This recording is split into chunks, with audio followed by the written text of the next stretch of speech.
La charrette de l'autre vie. Sa légende est née au XIXe siècle, lors d'une épidémie de variole qui a dévasté la région.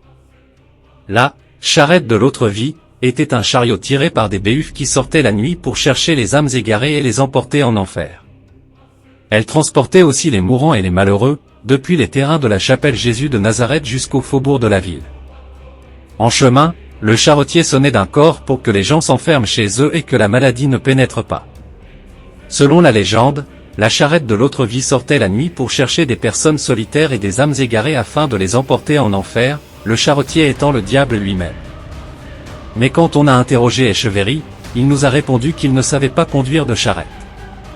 On dit que la charrette apparaissait après minuit partant de vent froid du sud et était construite avec des os humains au lieu de bois, sa cargaison étant des centaines de crânes jaunâtres. Les béufs, au lieu d'yeux, avaient des braises qui brillaient d'un rouge intense. Selon certains experts, la charrette de l'autre vie s'est brisée il y a longtemps, puisqu'il n'y a plus de diable pour emporter les malfaiteurs, tandis que la version sensationnaliste indique que les criminels ont fini par tuer le diable en pleine rue, avec 77 coups de couteau infligés avec un instrument tranchant et pointu, pour ensuite vendre la charrette sur le marché noir.